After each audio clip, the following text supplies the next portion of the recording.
नमस्कार। आज के ट्यूटोरियल का विषय है मल्टीलेयर परसेप्ट्रॉन। आज हम सबसे पहले केरास, टेंसरफ्लो और पाइटॉर्च के बारे में सीखेंगे, जानेंगे कि ये मॉड्यूल्स क्या हैं और इनका यूज़ क्या है। फिर हम मल्टीलेयर परसेप्ट्रॉन को कैसे एक पब्लिक डेटा सेट पे लगाया जाए ये जानेंगे। हम ये भी देखेंगे कि जो हमारा डेटा सेट है अगर वो इमेज टाइप का हो तो कैसे हमारे को उसको डील करना है, उसकी ईडीए कैसे होगी, उसमें क्या क्या चैलेंजेस आ सकते हैं, उसको हमें सॉल्व कैसे करना है। उसके अलावा हम वैलिडेशन सेट का क्या यूज़ होता है ये भी जानेंगे। और फाइनली हम लॉस वर्सेस एपॉक का जो कर्व होता है उसको समझेंगे। इस ट्यूटोरियल को करने में आपको 5 से 10 मिनट का समय लग सकता है। जो भी आपके मल्टीलेयर परसेप्ट्रॉन के हाइपर पैरामीटर्स होंगे, उसकी जो कॉम्प्लेक्सिटी होगी उसके बेसिस पे आपका ड्यूरेशन जो है वो बढ़ भी सकता है और अकॉर्डिंगली अगर कॉम्प्लेक्सिटी कम होगी तो वो घट भी जाएगा। तो जानते हैं केरास, टेंसरफ्लो और पाइटॉर्च के बारे में। टू स्टार्ट विद पाइटॉर्च जो है वो हमारी एक ओपन सोर्स लाइब्रेरी है पाइथन में ही, जो कि टॉर्च लाइब्रेरी पे बेस्ड है। अब ये फेसबुक एआई ने स्टार्ट करी थी, डेवलप कर रहे हैं वो आज भी, और उसी का ही कॉरेस्पॉन्डिंग वर्जन गूगल में भी डेवलप हुआ जिसको टेंसरफ्लो कहा गया। दोनों ही लाइब्रेरीज बहुत कॉमन है, दोनों की अपनी अपनी बहुत बड़ी कम्युनिटीज़ हैं और वो इन सब चीज़ों पे डीएल से लेकर आरएल से लेकर सारी चीज़ों पे डील करती हैं। उसके अलावा जो केरास है, केरास हमारी टेंसरफ्लो के ऊपर ही एक रैपर की तरह है जो कि एक्सपेरिमेंटेशन पर्पसेस के लिए या जो लोग जल्दी अपने काम को करना चाहते हैं, सीखना चाहते हैं कि हम कैसे इंटरैक्ट कर सकते हैं डीएल मॉडल से, उसके लिए केरास बहुत यूज़फुल रहती है और वो काफ़ी सिंपलर है एज कंपेयर टू टेंसरफ्लो।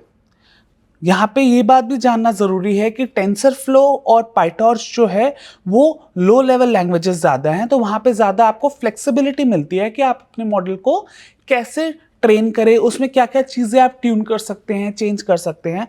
ये फैसिलिटी आपको केरास में नहीं मिलेगी। केरास में लिमिटेशंस आ जाती हैं क्योंकि हमारे को वो ज़्यादा यूज़र फ्रेंडली चाहिए थी, इसलिए हमने केरास को हाई लेवल रखा और उसमें ज़्यादा फ्लेक्सिबिलिटी हम नहीं दे पाए। उसी के कंपैरिजन में हमारे पास ये एक कंपैरिजन टेबल है, आप इसको स्टडी कर सकते हैं, समझ सकते हैं। जो और ज़्यादा क्यूरियस है, ब्लॉग का लिंक भी यहाँ पे गिवन है, और अदरवाइज भी आप कम्युनिटीज़ में जाएंगे तो आपको बहुत सारी चीज़ें गूगल पे मिल जाएंगी। आपको टेंसरफ्लो के बारे में और जानकारी चाहिए, वो कैसे यूज़ होती है, या फिर आप पाइटॉर्च के बारे में जानना चाहते हैं, ये सब आपको बहुत अच्छे से डिटेल में मिल जाएगा। उसके अलावा भी जब हम later half of the weeks में जाएंगे, जब हम लास्ट में डीएल उठाएंगे तो हमारे को इनकी दोबारा ज़रूरत पड़ेगी, क्योंकि पाइटॉर्च और टेंसरफ्लो में अधिकतर डीएल का काम होता है, तो वो हम जब इंट्रोडक्शन टू डीएल करेंगे उसमें जानेंगे।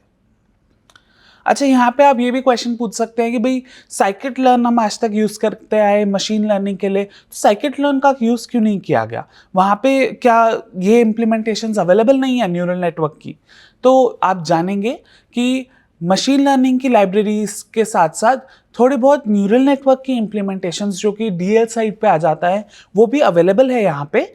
पर यहाँ पे चीज़ क्या है कि हमारी साइकिट लर्न जो है जीपीयूज के साथ कंपैटिबल नहीं थी। जीपीयूज एक तरीके से एक हार्डवेयर होता है जो कि आपके कंप्यूटर को कॉम्पिटिशन्स करने में ज़्यादा हेल्प करता है और इजीली वो फास्टर कॉम्पिटिशन्स कर पाता है। ये हमारे प्रोसेसर की एक फीचर हो जाती है।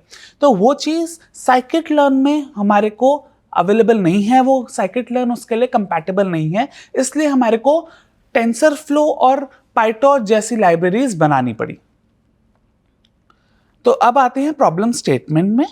हमारे को यहाँ पे मल्टीलेयर परसेप्ट्रॉन लगाना है हैंड रिटन डिजिट्स की इमेजेस पे जो कि ग्रेड स्केल है। तो इसमें करना क्या है कि आपको 0 से लेकर 9 तक के डिजिट्स लिखे हुए हैं। हमारे एक इमेज के ऊपर एक डिजिट ही लिखा हुआ होगा और वो हैंड रिटन डिजिट है, तो आपके कंप्यूटर को या आपके मॉडल को ये पहचानना है कि वो जो डिजिट लिखा हुआ है वो कौन सा डिजिट है। यहाँ पे हमारे को लगभग 70,000 इमेजेस इन टोटल मिली हुई हैं, जिसमें से 60,000 इमेजेस जो हैं हमारी ट्रेन के लिए पड़ी हैं और 10,000 इमेजेस हमारी टेस्टिंग के लिए पड़ी हैं, और सब में लेवल्स अवेलेबल है। तो कंप्लीटली सुपरवाइज्ड फॉर्म में हम यहाँ पे मॉडल की ट्रेनिंग कर सकते हैं। हर एक इमेज का साइज इक्वल ही है, 28x28 पिक्सल्स। हाँ, ये अगर ऐसा होता कि पिक्सल्स के डिफरेंस आ जाता कि भाई एक इमेज में कुछ पिक्सल है, कुछ और इमेजेस में सेम डेटा सेट के अंदर कुछ और पिक्सल है, तो उसकी भी एक डिफरेंट अप्रोच होती है कि इमेज डेटा सेट में अगर आपके सैंपल्स जो हैं सेम साइज के नहीं हैं तो आप उससे कैसे डील करेंगे। तो वहाँ वो चीज़ हमारे को यहाँ पे डील करने की ज़रूरत नहीं पड़ी।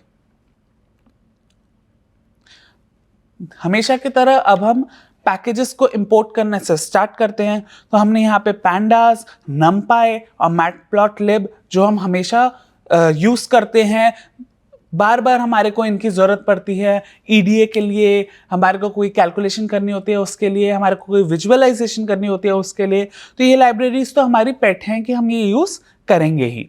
उसके अलावा हमारे पास इस बार टेंसरफ्लो और उसका जो रैपर वर्जन है यानी केरास, ये दोनों भी हम इंपोर्ट कर लेते हैं। आमतौर पर हम अब केरास का ही यूज़ करेंगे इस पूरे मॉड्यूल में। तो स्टार्ट करते हैं loading of the data set से लेकर। तो लोडिंग के लिए हमारे पास केरास में MNIST data set already available है, वो हमने डायरेक्टली एक फंक्शन से कॉल कर लिया।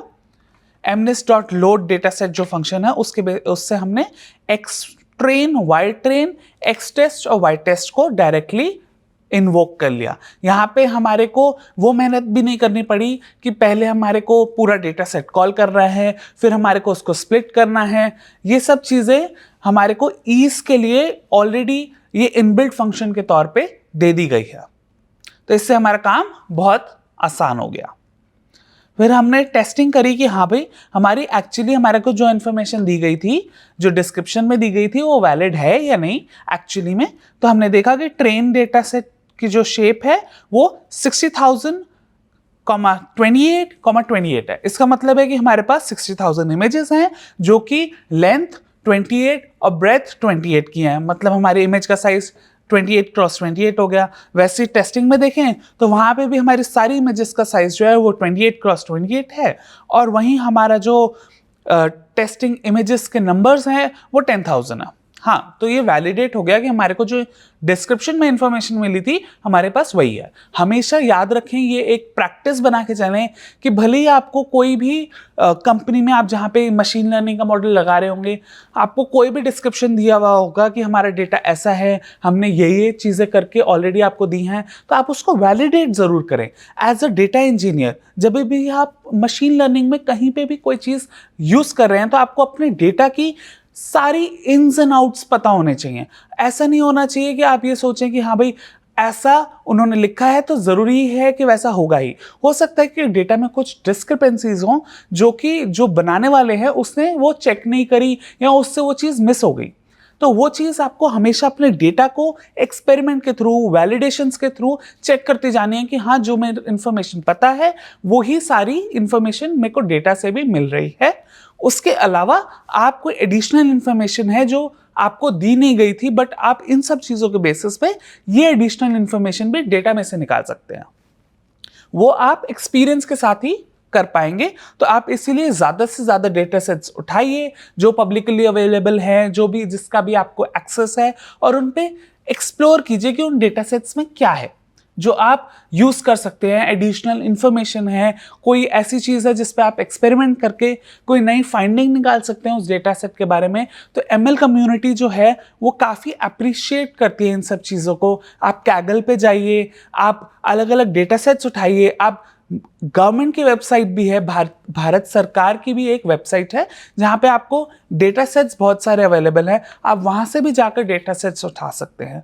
आप रिक्वेस्ट करेंगे तो वो उसका एक्सेस भी आपको मिल जाएगा बहुत सारे डेटा सेट्स का जो ओपनली अवेलेबल हैं, और आप उन्हें डाउनलोड करिए और उनको यूज़ करिए। ऐसे ही आप डिफरेंट वेबसाइट्स ढूंढिए, वहाँ से डेटा निकालिए और ज़्यादा से ज़्यादा एक्सप्लोर करिए।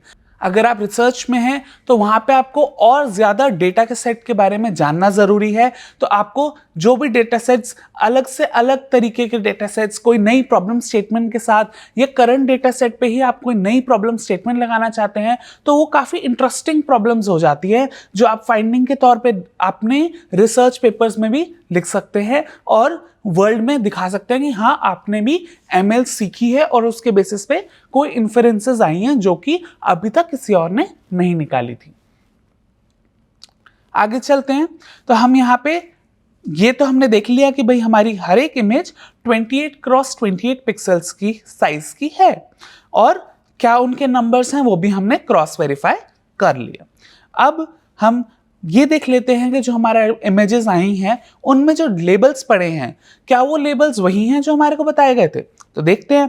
तो हमने वाइट रेन की यूनिक वैल्यूज निकाली तो हमें पता चला कि हमारे जो लेबल्स हैं वो 0 से लेकर 9 तक हैं। तो ये सारे लेबल्स हमारे पास हमारी इमेजेस में अवेलेबल हैं। आगे चलते हैं। तो अब हम EDA पे आते हैं। हमेशा की तरह EDA एक हमारी बहुत ही इंपॉर्टेंट प्रोसेस रहती है। इसमें आप बहुत सारी चीज़ें ऐसी होती हैं जो आप यूज़ करके अलग अलग इन्फ्रेंसेस निकाल सकते हैं डेटा के बारे में। तो वही हम यहाँ पे देखेंगे। अब सबसे पहले तो क्योंकि एक इमेज डेटा है तो हमारे को सबसे पहले ये देखना होगा कि हमारी इमेजेस दिखती कैसे हैं। हम ह्यूमंस हैं तो हमारी विजुअल जो अंडरस्टैंडिंग होती है वो माना जाता है आमतौर पर कि वो बेस्ट अंडरस्टैंडिंग होती है। तो आप देखिए कि आपकी इमेजेस एक्चुअली दिख कैसी रही हैं। तो हमने वही प्रिंट करा ली। तो हमने देखा कि हाँ भाई ये तो हैंड रिटन डिजिट्स है और कुछ कुछ को पहचानने में, जैसे कि ये एक पर्टिकुलर इमेज में देखूं तो इसमें तो बहुत बड़ी डिफिकल्टी हो सकती है। भाई ये अगर देखा जाए तो ये एक 6 भी हो सकता है, कोई जल्दी जल्दी लिख रहा हो तो ये 5 भी हो सकता है। तो आप खुद भी कंफ्यूज हैं। तो आप ये देखिए कि मॉडल को कितनी प्रॉब्लम होगी जो कि ये ह्यूमन इवॉल्वमेंट के साथ आया ही नहीं है, उसको कोई इवोल्यूशन ही नहीं हुआ है कि वो ये चीज़ समझ सके कि हाँ नंबर्स क्या होते हैं। उसके लिए तो सब ये डेटा ही है। तो अब वो कैसे स्पेसिफाई करेगा कि ये पर्टिकुलर इमेज जो है वो कैसी दिखती होगी। तो ये सब चीज़ें आप एक्सप्लोर कर सकते हैं कि आपका मॉडल इनको कहा जाता है कॉर्नर केसेस। तो ऐसे कॉर्नर केसेस पे जहां पे हमारे को बहुत ज्यादा प्रॉब्लम एक ह्यूमन के लिए भी हो सकती है, वहां पे हमारा मॉडल कितना अच्छा वर्क कर रहा है, ये चीज आप अपने मॉडल के डिफरेंट डेटा सेट्स के बेसिस पे जो कॉर्नर केसेस निकल के आते हैं उनमें भी देख सकते हैं। तो ये हमारी इमेजेस विजुअलाइज हो गई। अब हम क्लास डिस्ट्रीब्यूशन देख लेते हैं। तो क्लास डिस्ट्रीब्यूशन को हमने यहाँ पे स्टैटिस्टिकली भी लिख दिया और इसको विजुअलाइज भी करके देख लिया। तो हमने देखा कि हर इमेज ऑन एन एवरेज जो हर लेबल के लिए है वो 6000 इमेजेस तो हर लेबल की लगभग अवेलेबल ही है, जो कि एक सफिशिएंट डेटा होना चाहिए हमारे एक न्यूरल नेटवर्क को ट्रेन करने के लिए। यहाँ पे हम वाइट ट्रेन को भी देख पा रहे हैं कि वाइट ट्रेन जो है हमारा वो हमारे को एक एक लेबल दे रहा है, जैसे कि 0, 1, 5, 7। तो इसका मतलब ये है कि अब हमारे मॉडल को हमारे को उन कैटेगोरिकल लेबल्स को कन्वर्ट करके देना पड़ेगा किसी और फॉर्म में। आप लेबल एनकोडिंग कर सकते हैं, वन हॉट एनकोडिंग कर सकते हैं, वो आपकी चॉइस है। यहाँ पे हमने जो किया है वो 2 कैटेगोरिकल फंक्शन यूज करके वन हॉट एनकोडिंग कर दिया। तो अब हम देख पा रहे हैं कि भाई हमारा डेटा जो है कुछ ऐसा दिख रहा है। अब वेरीफाई करने के लिए चलिए एक बार देखते हैं। तो फर्स्ट जो इमेज है हमारी वो 5 लेबल की है। तो यहाँ पे हम 5 लेबल तो नहीं देख पा रहे हैं क्योंकि हमारे पास 10 कॉलम्स होंगे और फर्स्ट कॉलम जो होगा वो 0 के लिए रिप्रेजेंट होगा, सेकेंड कॉलम 1 के लिए रिप्रेजेंट होगा and so on. Last column जो होगा हमारा 9 के लिए रिप्रेजेंट होगा वन हॉट एनकोडिंग में। तो अब हम ये देख रहे हैं कि 5 तो हम चेक नहीं कर पा रहे हैं, लेकिन एक क्विक चेक के लिए हम देख लेते हैं कि जो 0 है उसके लिए तो फर्स्ट कॉलम होना चाहिए। तो क्या कॉरेस्पॉन्डिंगली वन हॉट एनकोडिंग में वहां पे 1 आ रहा है? तो हम देख पा रहे हैं कि बिल्कुल यहाँ पे हम 1 देख रहे हैं और वही चीज हमने यहाँ पे भी देखी कि भाई सेकंड जो लेबल था वो 0 था और कॉरेस्पॉन्डिंगली इसका फर्स्ट कॉलम 1 होना चाहिए था, वही है। आप चाहें तो इसका एक एक रो प्रिंट करके भी आप वेरीफाई कर सकते हैं। उसमें आपको पता चल जाएगा कि हाँ भाई ऐसा भी हो सकता है ना कि भाई कोई फंक्शन जो है आपने कॉल तो कर लिया, या हो सकता है आपने एक कस्टम टू कैटेगोरिकल फंक्शन बना लिया जो वन हॉट एन्कोडिंग में कन्वर्ट करता है, लेकिन पता चला जी वो तो एक ही लेबल को दो कॉलम्स में 1 दे रहा है, तो इसका मतलब तो वन हॉट एन्कोडिंग तो हमारी खराब हो गई, वो तो वन हॉट एन्कोडिंग रही नहीं। तो आपको वो चीज़ अगर वेरीफाई करनी है तो आप एक एक कॉलम भी प्रिंट करके या एक एक रो प्रिंट करके भी देख सकते हैं, और एक एक सैंपल के लिए आपको वो चीज़ वेरीफाई हो जाएगी। आगे चलते हैं। अब आते हैं हम मॉडल बिल्डिंग प्रोसेस पे। तो वन हॉट एन्कोडिंग हो गई, लेबल हो गए, हमने क्लास डिस्ट्रीब्यूशन देख लिया, हमने ये देख लिया कि हमारी इमेजेस जो हैं ग्रे स्केल की हैं। अब हम सीधा मॉडल बिल्डिंग प्रोसेस में चलते हैं। अब मॉडल बिल्डिंग प्रोसेस में जाने से इमीडिएटली पहले आपको ये भी नोटिस करना है कि भाई जो मैं मॉडल बना रहा हूँ, जो केरास में अवेलेबल है, उसको कैसा डेटा चाहिए। क्या मैं उसको डायरेक्टली इमेजेस दे सकता हूँ, या उसको किसी और फॉर्म में वो डेटा चाहिए। डेटा वही रहेगा, लेकिन क्या वो एग्जैक्टली उस इमेज को इमेज की तरह रीड कर पाएगा। हो सकता है कि वो उस चीज को वैसे ले ही ना, उसकी पात्रता जो है वो इसी चीज में है कि वही वो सीक्वेंशियल डेटा ही ले सकता है। तो भाई उस फंक्शन में हमारे को सीक्वेंशियल डेटा देना पड़ेगा, तो वो हम कैसे देंगे। हमारी इमेजेस तो 2D हैं, तो उसमें तो लेंथ वर्सेस ब्रेथ होगा, और यहाँ पे हमारे को फंक्शन को सीक्वेंशियल डेटा देना है। केरास में ऐसा हो सकता है, और किसी फंक्शन में ऐसा हो सकता है, टेंसरफ्लो के किसी फंक्शन में ऐसा हो सकता है। तो आप उसको करेंगे कैसे। तो वही चीज़ यहाँ पे दी गई है कि हम डेटा को रीशेप कर सकते हैं। ये एक रीशेप फीचर है जो कि एक्सट्रेन डॉट रीशेप करके हम यूज़ कर सकते हैं। और जहाँ हमारा डेटा पहले 60,000 और 28 3 डायमेंशंस वहाँ पे थी, उसी को हमने अब 2 डायमेंशन में कर दिया। यानी 60,000 इमेजेस तो रही, बट हमारी जो हर एक सैंपल है वो 28x28 का हो गया। तो 28x28 की हमारी एक सीक्वेंस बन गया। क्रॉस का यहाँ पे मतलब है मल्टीप्लीकेशन। तो 28 मल्टीप्लाइड बाय 28 का एक सीक्वेंस हमारे को मिल गया, और कॉरेस्पॉन्डिंगली ऐसे 60,000 सीक्वेंसेस हमारे को एक्सट्रेन के लिए मिल गए। वैसे ही हम एक्स टेस्ट में भी 10,000 एक रख लेंगे और 28x28 एक रख लेंगे, तो हमारा हर एक सैंपल अलग अलग भी रहा, और वहीं हमने वैसे हर एक सैंपल के लिए एक इंडिविजुअल सीक्वेंस भी जनरेट कर लिया। ये हम कर पाए। एक्सट्रेन का टाइप भी हमारे को चेंज करना पड़ा, जो भी हमारी रिक्वायरमेंट रही उस फंक्शन की जो हम अभी कॉल करने वाले हैं, उसको डॉक्यूमेंटेशन में जाके देखा गया कि भाई उसको कैसी वैल्यूज चाहिए। तो हमने माना कि भाई उसको फ्लोट वैल्यूज चाहिए थी, तो फ्लोट वैल्यूज हमने अकॉर्डिंगली यहां पे डाल दिया। एक और चीज जो है जो कि न्यूरल नेटवर्क्स में काफी हेल्पफुल होती है कि भाई जब हम ट्रेनिंग कर रहे हैं तो हम चाहेंगे कि न्यूरल नेटवर्क्स के अंदर जाके वो ट्रेनिंग जो है वो वैलिडेट भी हो सके। टेस्ट सेट आपका अलग पड़ा है, वो हम हमेशा ही मान के चलते हैं कि टेस्ट सेट जो है हम छेड़ेंगे नहीं, हम मान के चलेंगे कि टेस्ट सेट हमारे पास एग्जिस्ट ही नहीं करता है। बात आती है यहाँ पे ट्रेन की, तो हमारे पास ट्रेन में sufficiently high number of images पड़ी हुई हैं, तो हम ये चाहेंगे कि हमारा जब मॉडल ट्रेन भी हो रहा हो, हम तब भी मॉडल को एक बार को टेस्ट भी कर सके।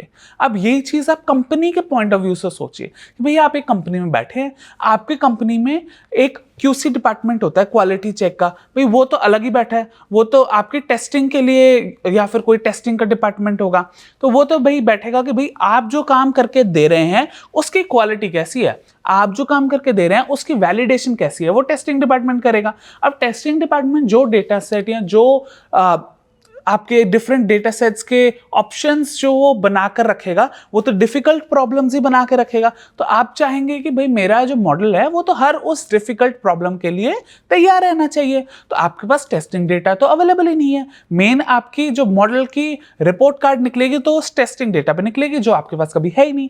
तो आप क्या करेंगे, आप ये सोचेंगे कि चलो वो जो टेस्टिंग डेटा पड़ा है वो तो मैं यूज नहीं कर सकता, बट जो मेरे पास करंटली डेटा अवेलेबल है, क्या उसमें से मैं थोड़ा सा डेटा निकाल के मान के चलूं कि भाई मेरे पास ये वाले जो डेटा है वही टेस्टिंग डेटा है, और मैं अपने मॉडल को ये जो टेस्टिंग डेटा है वो नहीं दिखाऊंगा, और मैं मान के चलूंगा कि जितना रिमेनिंग ट्रेनिंग डेटा है उससे ही मैं उसकी ट्रेनिंग कर रहा हूं, और उसकी वैलिडेशन जो है यहाँ पे उसकी टेस्टिंग की जगह पे उसको वैलिडेट कर रहे हैं, क्योंकि आपके पास अभी भी टेस्टिंग डेटा अवेलेबल नहीं है। तो उस बेसिस पे आप कहते हैं कि हाँ भाई मैंने इस चीज को वैलिडेट कर लिया। अब वो जो वैलिडेशन है वो चीज यहाँ पे वैलिडेशन सेट के तौर पे आती है। तो यहाँ पे हमने वही चीज करी है।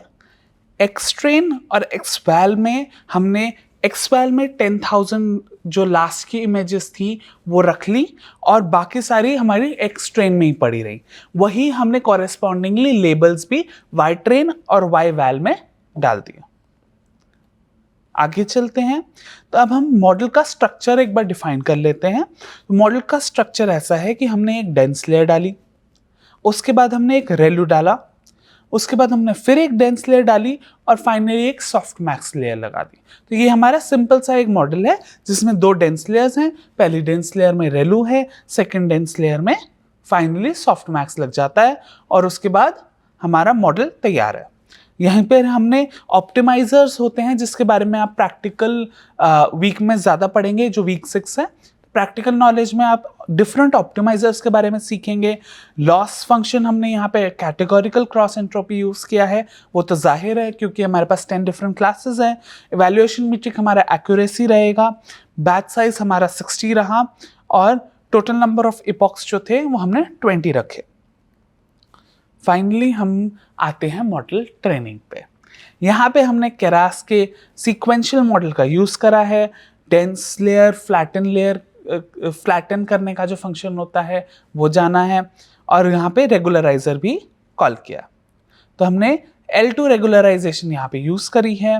वहीं हमने डेंस लेयर लगाई, हमने एक्टिवेशन लगाया, हमने इनपुट शेप डाली, और अकॉर्डिंगली अगली डेंस लेयर के लिए हमने ये अकॉर्डिंगली एक्टिवेशन भी डिफाइन कर दिया। तो ये हमारा सिंपल सा एक मॉडल बन गया। अब यहाँ पे चल क्या रहा है, यहाँ पे ये हो रहा है कि भाई हमने पहले मॉडल के अंदर सीक्वेंस फंक्शन लगा दिया। अब सीक्वेंस फंक्शन क्या करेगा, जब भी मैं उस मॉडल को डॉट ऐड करूंगा, तो ऐड का मतलब यहाँ पे है कि भाई मेरे लेयर ऐड हो रही है। तो लेयर कैसे ऐड होगी कि भाई कौन सी लेयर ऐड करनी है उसके अंदर लिखा होगा। फिर हमने यहाँ पे लिखा कि भाई डेंस लेयर ऐड करनी है जिसमें 512 न्यूरॉन्स हैं, उसकी एक्टिवेशन रेलू की है, उसकी इनपुट शेप ये रहेगी, उसकी रेगुलराइजेशन जो है वो ये रहेगी। अब उसमें ये है कि भाई एक लेयर तो आपकी डिफाइन हो गई, अब नेक्स्ट लेयर कैसे ऐड होगी, तो जो आपकी एक लेयर का आउटपुट है वो नेक्स्ट लेयर में जाएगा। सीक्वेंशियल का जो फंक्शन है ये काम ही इसलिए आता है, और ये यहाँ पे काफ़ी इफेक्टिव हो जाता है कि वो कहते हैं कि जो एक लेयर है उसका आउटपुट दूसरी लेयर में इनपुट बन जाएगा। अब वही हुआ कि मॉडल डॉट ऐड किया, तो मैंने सेकंड टाइम जब मॉडल डॉट ऐड किया तो वहाँ पे जो डेंस लेयर 10 न्यूरॉन्स की निकल के आई है वो पिछले का आउटपुट ले लेगी एज इनपुट, और फाइनली अपना आउटपुट दे देगी। और वही चीज़ अगर इसके आगे एक और मॉडल डॉट ऐड करके एक और लेयर लगी होती, शायद मैं सेकेंड लेयर में सॉफ्ट मैक्स नहीं लगाता और कोई और लेयर लगा देता, और फिर मैं लास्ट में फिर से क्लासिफिकेशन की इन्फ्रेंस लेने के लिए सॉफ्ट मैक्स लगाता और एक डेंस लेयर लगाता। तो वही चीज़ हो जाती कि भी अब मैं जो सेकंड हिडन लेयर है उसका आउटपुट ले रहा हूँ, और वो मैं थर्ड लेयर में जो कि हमारे आउटपुट लेयर बन जाएगी उसमें डाल रहा हूँ। तो हमने मॉडल को कंपाइल करा। अब यहाँ पे एक बार मेरी लेयर्स डिफाइन हो गई। अब पूरे मॉडल के लिए मेरे को कुछ स्पेसिफिक चीज़ें चाहिए, जैसे कि ऑप्टिमाइज़र कौन सा रहेगा। यहाँ पे मैं एडम ऑप्टिमाइज़र का यूज़ कर रहा हूँ। और भी ऑप्टिमाइज़र्स अवेलेबल होते हैं, उनके ऑप्शंस होते हैं। RMS प्रॉप है जिसके बारे में हम सीखेंगे भी, और उसके अलावा एडम है, एडाग्रैड है। ये सब ऑप्टिमाइज़र्स जो हैं उसके बारे में हम आगे सीखेंगे थ्योरी में। यहाँ पे हम एडम ऑप्टिमाइज़र का यूज़ कर रहे हैं। वैसे ही लॉस फंक्शन जो है वो कैटेगोरिकल क्रॉस एंट्रोपी हमने पहले ही सिलेक्ट कर लिया था, और मीट्रिक जो है हमारा एक्यूरेसी रहा। यहाँ पे हम एक से ज़्यादा मीट्रिक भी दे सकते थे, और वो कैलकुलेशंस हमारे को सारी एक के बाद एक देगा, जो यहाँ पे आप देख भी रहे हैं। जैसे कि हमने यहाँ पे मॉडल डॉट फिट करा जिसमें एक्स ट्रेन डाला, वाई ट्रेन डाला। याद रखिए ये जो है ये अपडेटेड एक्स ट्रेन और वाई ट्रेन है, जिसमें जो हमारे वैलिडेशन सेट की इमेजेस थी वो हमने अलग करके रखे हैं, वो इसमें नहीं है। उसके अलावा हमारा एपॉक्स जो है वो हमने डिफाइन कर दिए, बैच साइज डिफाइन कर दिया, और वैलिडेशन सेट का एक और पैरामीटर है। जो वैलिडेशन सेट है उसमें हमने xval और yval रख दिए हैं। तो इससे हमारी एक और एडिशनल फीचर है, अगर आपके पास xval और yval नहीं है तो आप इस पैरामीटर को छोड़ भी सकते हैं। तो आपका एक मॉडल फिटिंग प्रोसेस स्टार्ट हो जाएगी। अब यहाँ पे मैंने इस पूरी जो भी हमारा निकल के आया है फंक्शन का आउटपुट, इस फिट फंक्शन के आउटपुट को मैंने हिस्ट्री में स्टोर कर लिया है। तो ये जो हमारी वैल्यूज़ यहाँ पे नीचे आप देख पा रहे हैं, जो ट्रेनिंग हो रही है, तो ट्रेनिंग में फर्स्ट एपॉक में आउट ऑफ 20 ये हमारी ट्रेनिंग प्रोसेस रही, इतना टाइम लगा, ये लॉस फंक्शन रहा, ये एक्यूरेसी की वैल्यू रही, ये वैल लॉस रहा और वैल एक्यूरेसी रही। ऐसे करके हर एक इपॉक के लिए वो प्रिंट कर करके दिखाएगा आपको, ठीक है। तो ऐसे ही आप 20 इपॉक तक जाएंगे। और वैलिडेशन सेट अगर यहाँ पे नहीं होता तो क्या होता भाई, यहाँ पे एक्यूरेसी तक ही आता कि भाई ये हम मान के चलेंगे ये ट्रेन एक्यूरेसी है, ये लॉस जो उस पर्टिकुलर इपॉक के लिए था, और वहाँ पे वैल की कोई ज़रूरत ही नहीं है, हमने डाला ही नहीं है वैल। अब यही चीज़ हमारी 20 इपॉक तक चली। वंस 20 इपॉक कंप्लीट हो जाते हैं तो हमारे को फाइनली पता चल जाता है कि हमारी जो ट्रेन एक्यूरेसी रही वो ये रही, हमारी जो वैल एक्यूरेसी वो ये रही। कमाल की बात ये है कि हमारे जो वैलिडेशन के पैरामीटर्स पड़े हैं उनकी एक्यूरेसी की वैल्यू हमारी जो ट्रेन एक्यूरेसी है उससे भी ज़्यादा आ रही है, जो कि बहुत अच्छी बात है। I mean, हमारा मॉडल वो वेरिएंसेस भी कैप्चर कर पा रहा है जो कि हमारे शायद ट्रेन डेटा में भी नहीं थी। तो ये काफ़ी कॉम्प्लेक्स आर्किटेक्चर्स में ये एक चीज़ हो सकती है कि आप देख पाएँ कि हमारा एक्यूरेसी जो है स्लाइटली वेरिंग है, मे बी 1 या 2 इमेजेस के बेसिस पे, या फिर 5-6 ऐसी इमेजेस थी जो कि शायद ट्रेन में कुछ ज़्यादा ही डिफिकल्ट आ गई हैं जो कि अभी भी कैप्चर नहीं हो पा रही। लेकिन जो हमारा वैलिडेशन है वो कंपैरेटिवली एक ऐसा सेट है जिसमें सिंपलर इमेजेस पड़ी हैं। तो हाँ भी वो कह रहे हैं कि भाई सिंपलर इमेजेस तो मैं बहुत ईजीली, अब मैंने सारी वेरिएंट्स उस इमेज की कैप्चर कर रखी है तो मैं वैल्यू अच्छी दे पा रहा हूँ। जहाँ तक कि ट्रेनिंग में वहाँ पे कुछ ऐसी इमेजेस पड़ी हैं जिसकी अभी भी कैप्चर नहीं हो पाई। मे बी वो चाह रहा है कि हमारा मॉडल और ज़्यादा थोड़ा कॉम्प्लेक्स हो जाए ताकि वो वेरिएंसेस भी हमारा मॉडल कैप्चर कर पाए। तो वो चीज़ आप अपने लेवल पे भी ट्राई कर सकते हैं, और लेयर्स बढ़ा के देखिए और हाइपर पैरामीटर्स जो हैं उनको ट्यून करके देखिए कि आपका मॉडल कैसा परफॉर्म कर रहा है। तो यहाँ पे हम एक चीज़ और देखेंगे, जो हमने नंबर ऑफ लर्नेबल पैरामीटर्स है उसको भी समझना बहुत इंपॉर्टेंट है। तो यहाँ पे आप स्पेशली जब आप थ्योरी में जाते हैं तो आपको ये जानना ज़रूरी हो जाता है कि भाई मेरे जितने वेट्स हैं वो कितने हैं। और अगर आपको कैलकुलेशन करनी पड़ गई कि भाई अगर आप इतने मिलियन वेट्स हैं और इतने मिलियन बायसेस हैं एक बहुत बड़े डीएल मॉडल में, और आपको कैलकुलेट करना है कि अच्छा अगर मैं इस मॉडल को ट्रेनिंग पे लगाऊंगा तो मेरे कितने पैरामीटर्स होंगे जो ट्रेन होंगे, और हर एक इपॉक में मेरे को कितने पैरामीटर्स के ग्रेडियंट्स निकालने पड़ेंगे। तो उस सब चीज़ की कैलकुलेशन के लिए जब आप करने बैठते हैं तो आपको ये ज़रूर पता होना चाहिए कि भाई आपके नंबर ऑफ लर्नेबल पैरामीटर्स कितने हैं। इसलिए हर एक ML जो भी आप कोर्स लेंगे ये चीज़ आपको सिखाई जाएगी कि आप नंबर ऑफ लर्नेबल पैरामीटर्स कैसे कैलकुलेट कर सकते हैं एक पर्टिकुलर मॉडल के लिए, ताकि वो अगर आपको दे भी रखे हो तो आपको एक आइडिया हो कि जब आप एक लेयर हटा दोगे तो कितने बच जाएंगे, अगर आप 10 लेयर और डाल दोगे तो कितने हो जाएंगे। तो वो सब चीज़ें आपको नंबर ऑफ लर्नेबल पैरामीटर्स को कैलकुलेट करने से आएगी। तो यहाँ पे जो हमारी फर्स्ट डेंस लेयर थी वहाँ पे नंबर ऑफ इनपुट न्यूरॉन्स, जो न्यूरॉन्स के वेट्स हैं वो, इनटू जो हिडन लेयर है, मतलब जो पहली लेयर थी कॉरेस्पॉन्डिंगली जो दूसरी लेयर थी उसमें जितने इंटरकनेक्शंस थे सब में हमारे कोई वेट्स रहे होंगे। तो वही वेट्स का मल्टीप्लिकेशन हमारे दोनों न्यूरॉन्स का मल्टीप्लिकेशन हमारे को ये बता देगा कि भाई इतने जो हैं हमारे वो वेट्स हैं, और बायस हमारे पास रहेगी ही। तो हमारी हिडन लेयर की जो बायस थी हर एक न्यूरॉन में जाएगी तो वो हमने ऐड कर दी। तो हमने पाया कि जो हमारी फर्स्ट इनपुट था 28x28 जो कि 784 होता है, मल्टीप्लाइड बाय जो हमारी सेकेंड लेयर थी जो कि एक हिडन लेयर थी उसमें 512 न्यूरॉन्स थे। तो भाई हर एक न्यूरॉन के कॉरेस्पॉन्डिंग जो कनेक्शंस हुए होंगे तो उसमें एक वेट बैठा होगा, तो ये हमारे कॉरेस्पॉन्डिंगली 784 इंटू 512 तो हमारे वेट्स हो गए। और बायस भी पढ़ी है, तो वो हमारे बायस इन वेट्स के साथ ऐड हो जाएगी लर्नेबल पैरामीटर्स के लिए, तो हमारे बायस निकल के आए 512, तो टोटल हो गया 401920। इतने हमारे लर्नेबल पैरामीटर्स सिर्फ between first layer and second layer है। ऐसे ही हमने जो सेकेंड डेंस लेयर लगाई है, जो कि हमारी थर्ड लेयर निकल के आई है, वो हमारी हो जाएगी hidden neuron weights into output neuron weights, यानी हिडन लेयर का जो वेट है और जो आउटपुट लेयर बन गई है, जो हमारी सेकंड लेयर डेंस लेयर बन गई है, उसके बाद सॉफ्ट मैक्स आ जाएगा। तो सॉफ्ट मैक्स में तो कोई लर्नेबल पैरामीटर्स होते ही नहीं है, तो हम ये देखेंगे कि भाई हमारी जो हिडन लेयर से लेकर जो आउटपुट लेयर तक है वो कितने हैं। तो अब उसी के लिए हमने क्या किया, 512 जो हमारी नंबर ऑफ न्यूरॉन्स थे इंटू 10, क्योंकि हमारे 10 क्लासेस हैं तो आउटपुट न्यूरॉन्स जो होंगे वो 10 होंगे, तो भाई 512 इंटू 10 और प्लस जो 10 बायसेस होंगे, तो वो चीज़ हमने कैलकुलेट करी और हमने देखा कि वो 5130 आई है।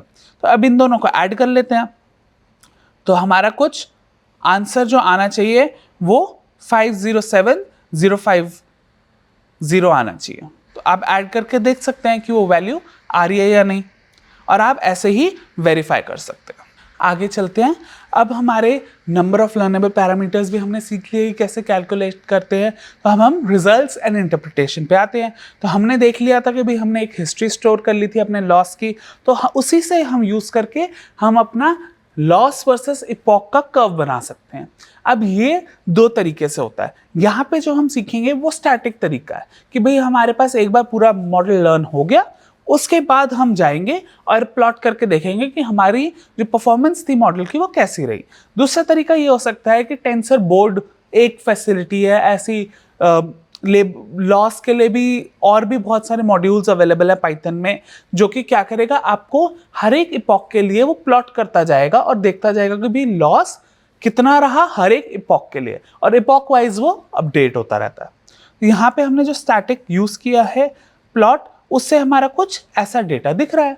अब ये डेटा सेट में हमारे को ये पता चला कि ओवर टाइम हमारा लॉस जो है कम हो रहा है, जो कि अच्छी बात है, होना भी चाहिए। और शायद अगर हम ये और भी अगर हम ट्रेन करना चाहते और हम चाहते कि भाई हम और इपॉक्स तक ट्रेन करें, तो हम ये पाते हैं कि भाई वो इपॉक्स जो हैं बढ़ गए, तो हम चेक कर सकते हैं कि अब हमारा लॉस जो है वो कितना रहा वैलिडेशन के लिए और ट्रेनिंग के लिए, कहाँ पे कम हो रहा है, कहाँ पे ज़्यादा हो रहा है। मोटी तौर पे देखा जाए तो हमने ये पाया कि हाँ भाई हमारा जो वैलिडेशन लॉस रहा है वो कंपैरेटिवली कम ही रहा ट्रेनिंग लॉस से। तो हम यहाँ पे ये चीज़ समझ पाए। और उसके अलावा हमने ये देखा कि भाई हमारी ट्रेनिंग जो हो रही है वो प्रॉपरली हो रही है। अगर ये प्रॉपरली नीचे की तरफ ना जाके ये जिगजैग हो रहा है, या फिर ये वैल्यूज जो है बार बार चेंज हो रही हैं, ऊपर जा रहा है कभी लॉस, कभी कुछ इपॉक्स के लिए बहुत नीचे आ रहा है, तो वो जो जिगजैग फैशन है, इसका मतलब ये है कि भाई आपकी ट्रेनिंग में कुछ प्रॉब्लम है, हमारा डेटा जो है शायद होमोजेनस नहीं है, या फिर कुछ भी रीज़न हो सकता है जिसकी वजह से कुछ ऐसा हो रहा है कि आपकी जो लॉस है वो अच्छे से ट्रेनिंग नहीं हो रही है। तो लॉस बार बार चेंज हो रहा है, कभी बहुत तेज हो रहा है, बहुत कम हो रहा है, तो उस चीज़ को हम अवॉइड करना चाहते हैं। हम चाहेंगे कि हमारा जो लॉस वर्सेस इपॉक कर्व है वो जितना स्मूथ हो सके उतना ज़्यादा अच्छा है। ये चीज़ हमने यहाँ पे देखी। हमने अब फाइनली टेस्ट लॉस को देखा, टेस्ट एक्यूरेसी प्रिंट करके देखी, तो हमने टेस्ट डेटा सेट्स को डाला, उसके लिए हम मॉडल डॉट इवैल्यूएट फंक्शन का यूज़ करते हैं और हमने प्रिंट करके देखा, तो हमारी जो टेस्ट एक्यूरेसी है वो 0.965 ये निकल के आई है, तो जो कि काफ़ी अच्छी टेस्ट एक्यूरेसी है। मान के चलें कि जो हमारे ट्रेन का एक्यूरेसी था, जो टेस्ट का एक्यूरेसी है वो लगभग बराबर ही आया है, तो हमारा मॉडल काफ़ी अच्छे से ट्रेन हो गया है, ये हम मान सकते हैं। इसके अलावा अगर आप चाहें तो और भी अपने लेवल पे वो चीज़ करके देख सकते हैं, कुछ और पैरामीटर्स डाल के देखिए, शायद आप मेरे से भी यहाँ पे जो मैंने दिखाई है उससे भी अच्छी एक्यूरेसी निकाल के दिखाएं। आप अगर अपने फ्रेंड्स के साथ, पीयर्स के साथ ये चीज़ कर रहे हैं, आप दोनों जो हैं अभी मशीन लर्निंग सीख रहे हैं और आप चाह रहे हैं कि भाई हमने एक डेटा सेट उठा लिया और आप कंपेयर करेंगे कि कौन ज़्यादा अच्छा मॉडल एक्यूरेसी या कोई और इवैल्यूएशन मैट्रिक जो भी आप चूज़ करते हैं वो ला सकता है। तो एक बहुत अच्छी एक्सरसाइज आप पीयर लेवल पे भी कर सकते हैं कि भाई देखेंगे कौन अच्छा इम्प्रूवमेंट ला सकता है अपने मॉडल पे, और आपको उसी में वो जो लर्निंग होगी, वो जो उसमें से आप कॉम्पिटिटिवली बेटर परफॉर्म करने की कोशिश करेंगे, तो आप पाएंगे कि आपको बहुत सारी अलग अलग इंसाइट्स मिल रहे हैं डिफरेंट हाइपर पैरामीटर्स के बारे में, जो कि आपके डेटा के हिसाब से बहुत अच्छी है और आप उसको यूज कर सकते हैं। अब यहाँ पे हम विजुअली भी देखना चाहते हैं कि हमारे जो टेस्ट के सैंपल्स हैं उनकी वैल्यूज क्या निकल के आई। तो विजुअली हमने टेस्ट करा कि भाई ये जो है ये प्रिडिक्टेड 1 आया, जो कि विजुअली हम चेक कर सकते हैं कि हाँ ये 1 ही है। ऐसे ही हम 5 देख सकते हैं, 2 देख सकते हैं, 8 देख सकते हैं। तो हाँ, हमारा मॉडल जो है इंडीड बहुत अच्छा परफॉर्म कर रहा है, ये हमने आज देख लिया। तो कंक्लूजन में हम ये कह सकते हैं कि आज हमने एक 10 क्लास MLP क्लासिफायर मॉडल को ट्रेन करा, उसको टेस्ट करा अपने 100 डिजिट्स पे, और उसकी टेस्ट एक्यूरेसी जो थी 0.96 रही, जो कि काफ़ी अच्छी टेस्ट एक्यूरेसी है। इसके अलावा हम हमेशा की तरह आपको इस बार भी एक ट्राई इट योरसेल्फ एक्सरसाइज दे रहे हैं। कुछ सिमिलर सा ही डेटा है यहाँ पे, 100 डिजिट्स की जगह पे अब आपको फैशन एमनेस्ट का डेटा दिया गया है। फैशन एमनेस्ट में आपको कुछ ऐसे इमेजेस मिलेंगे जो कि डिफरेंट अपैरल्स की होगी, शूज़ हैं, शर्ट है, बैग है, ये सारी आपको अपैरल्स गिवन है, और आपको अब एक मॉडल ट्रेन करना है जो कि इन सबको क्लासिफाई कर पाए। तो ये आपकी टेक होम एक्सरसाइज होगी, आप इसको ज़रूर ट्राई करें। और नए नए डेटा सेट्स, अब आप क्योंकि एक नए डोमेन में घुस चुके हैं कि अब आप इमेज डेटा सेट पर भी वर्क कर सकते हैं, तो आप उसको भी एक्सप्लोर करें और देखें कि आपके पास जो नया डेटा निकल के आ रहा है वो कैसा है और उस पर आप क्या क्या कर सकते हैं। फाइनली समरी है जिसमें हमने आज ये देखा कि हम MLP को कैसे यूज़ करते हैं, उसको एक पब्लिक डेटा सेट पे कैसे अप्लाई करते हैं। फिर हमने ये भी जाना कि केरास क्या है, टेंसरफ्लो क्या है, पाइटॉर्च से दोनों चीज़ें कैसे अलग हैं। उसके अलावा हमने केरास को यूज़ करके एक न्यूरल नेटवर्क मॉडल भी बनाया। उसके अलावा हमने एक वैलिडेशन सेट को कैसे यूज़ करते हैं और उसकी क्या यूटिलिटी है उसको जाना। उसके अलावा हमने लॉस वर्सेस एपॉक के कर्व को भी प्लॉट करा। तो यहाँ पे हमारा ट्यूटोरियल समाप्त होता है। धन्यवाद।